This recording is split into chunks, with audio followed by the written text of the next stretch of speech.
নমস্কার বন্ধুরা। মানুষ যদি মনে করে যে আমি এই কাজটি করবই, তার সফলতা অবশ্যই হবে।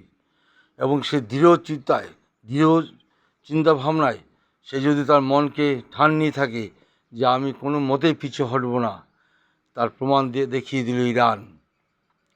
ইরান দেখিয়ে দিল, তুমি যত বড় শক্তিশালী দেশ হও না কেন, আমরা তোমার কথা মতো পিছে হটব না। তাতে আমাদের দেশ সম্পূর্ণ ধ্বংস হয়ে যাক, যেমন আমাদের বিপ্লবীরা করেছিল। মৃত্যুবরণ করেছে কিন্তু পিছু হটেনি, কোনো কথা ফাঁস করেনি। কিন্তু এই আরএসএস, তারা ব্রিটিশদের দালালি করে গেছে। এই আরএসএসদের যারা দালালি করে গেছে ব্রিটিশদের, তারাই আজকে ক্ষমতার শীর্ষে। আর আমাদের বিপ্লবীরা যারা প্রাণ দিয়েছে, সেই বিপ্লবীদেরকে আজকে আমরা ভুলে গেছি। আমাদের এখন চিন্তা ভাবনা হয়েছে কে হিন্দু, কে মুসলমান, কে খ্রিস্টান, কে জৈন, কে বৌদ্ধ, সেই নিয়ে আমরা চলবো।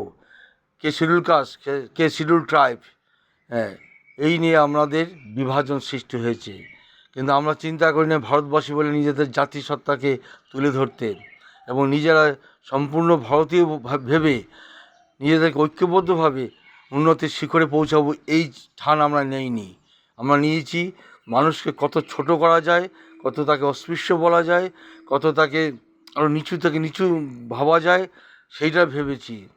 কোনো কাজে গেলে, কোনো অফিসে গেলে, যে কোনো ডাক্তারি পাস করলে, আইএস পাস করলে, ও তো কোটায় চাকরি পেয়েছে, এইসব মানে তাকে তিলে তিলে তাকে জর্জরিত করে দেওয়া, জাতি বিদ্বেষী সৃষ্টি করে দেওয়া, এইটা আমরা ভারতীয়রা করেছি।